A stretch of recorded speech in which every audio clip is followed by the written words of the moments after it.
Շնորհակալություն, մեծարգո փոխոսնակ, հարգելի գործընկերներ, սիրելի հայրենակիցներ։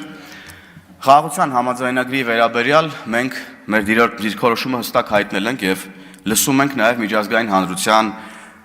հստակ, ուրեմն աջակցությունը այս իմաստով, կոչերը շուտապույտ ստորագրման քննարկումները սկսելու վերաբերյալ եւ ինչպես նաեւ լսում ենք այդ կոչերին զուգահեռ միջազգային հանրության կոչերը Ադրբեջանին գերեվարված անձանց ազատ արձակելու վերաբերյալ։ Բայց ոնց որ թե ընդդիմությունը չի տեսնում այս հայտարարությունները, չի լսում այս հայտարարությունները, այսինքն չեմ հասկանում ընդդիմությունը առասարակ ինչ տարածության եւ ժամանակի մեջ է ապրում այս իմաստով։ Եվ ուրեմն որքան խաղաղ, որքան ժողովրդավար, որքան հզոր լինի Հայաստանի Հանրապետությունը, այնքան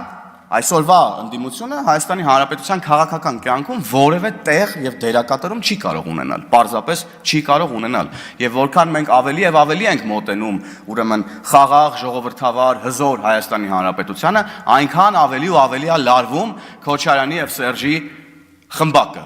Չնայած հիմա իրանք իրար հետ են լարված, բայց դա չմտնենք հիմա իրանց կռվի մեջ ըստ էության։ Եվ այս լարումը արտահայտվում է այսօր թիմ ընտրություններում։ Մենք տեսնում ենք այս խոսույթը տեղափոխվել է ըստ էության խաղաղության դեմ պայքարում են ոչ միայն այստեղ այս դահլիճում Քոչարյանի եւ Սերժի ներկայացուցիչները, այլև պայքարում են նրանց ներկայացուցիչները թիմ, ուրեմն ընտրությունների ընթացքում Գյումրիում եւ Փարաքարում։ Գյումրիում եւ Փարաքարում, որովհետեւ չեն ուզում ուրեմն վերջնականապես փակվի իրենց գուբերնատոր դառնալու ուրեմն շանսը Հայաստանի Հանրապետությունում։ Պայքարում են սահմանազատման դեմ, հիշում ենք ինչ են խոսում, եկեղեցին մնաց, չգիտեմ, էս եղավ, հիշում ենք մեր գործընկեր Գառնիկ Դանիելյանը, որ խառը ասենց վազվզում էր ստեղից ընդեղ եւ ինչ ասես չէր խոսում, հետո պարզվեց, որ այդ ամեն ինչը իրականության հետ կապ չունի։ Հիմա գնացել են Գյումրիում են եւ Փարաքարում են փորձում նման ուրեմն կեղծ տեղեկություններ տարածել, տագնապներ տարածել եւ այլն եւ այդպես շարունակ։ Եվ հետաքրքրականն այն է, որ փորձել են, այսպես ասած, բան անել, էլի, նոր ձևաչափով մասնակցել ընտրություններին, իրենց դեմքերով չեն մասնակցում, իրենք չկան, չեն երևում, եւ sense բեղ մորուք պահած ինչ որ մարդկանց են բերել նետել դաշտ, այսպես ժողովուրդը այդ մարդկանց դռնից հանում է, սրանք լուսամուտից են գալի, լուսամուտից հանում ես ծխնելուզից են գալի, ծխնելուզից հանում ես պատվալներից են գալիս, հիմա մնացել են, այո, վերջնական փուլը պատվալներից այո դուրս են եկել եւ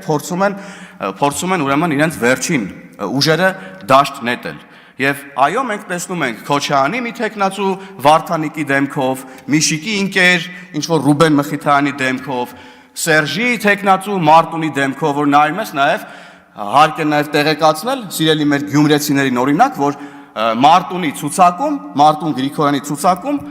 հանրապետական կուսակցության ուրեմն շրջանային կառույցի անդամներն են Գյումրու, այսինքն ինչ են արել այս մարդիկ հանրապետականներին տարել են, դրել են մի հատ ուրիշ մարդու տակ, այսպես ասած, թե իբր մենք չենք, չէ, սիրելի գյումրեցիներ, սիրելի փարաքարցիներ, ընդդիմության դեմքերով ներկայացող տեխնացուները ըստ էության փորձ են անում վերարտադրել Սերժի եւ Քոչարյանի ուրեմն ուժերին, ինչը ըստ էության ես վստահ եմ, որ դուք թույլ չեք տալու։ Եվ վերջին դիտարկումը ուղղակի անեմ, անընդհատ ինձ շատ է զայրացնում այն հանգամանքը, որ ընդդիմությունը գալիս է եւ անընդհատ 44-օրյա պատերազմի մասին խոսելիս, մեր հայրենակիցների մասին խոսելիս, մեր զոհերի մասին խոսելիս թիվը ուռճացնում է մեր զոհերի։ Ես չեմ հասկանում, ասենք ձեզ հաճույք է պատճառում 44-օրյա պատերազմում մեր զոհված հայրենակիցների թիվը մեծացնել։ Ասենք ուղղակի սա ուղեղում չի տեղավորվում։ 44-օրյա պատերազմի ընթացքում քննչական կոմիտեի վերջին տվյալներով զոհվել է 3822 մեր հայրենակից, իսկ մինչ օրս պատերազմից հետո Հայաստանի Հանրապետությունը վերադարձել 150 գերեվարված անձ։ Դուք ընդհանրապես այս գերիների վերադարձի գործընթացի հետ ինչ կապ ունեք, բացի նրանից, որ ամեն ինչ անում եք, որ խանգարեք այդ գործընթացը։ Շնորհակալություն։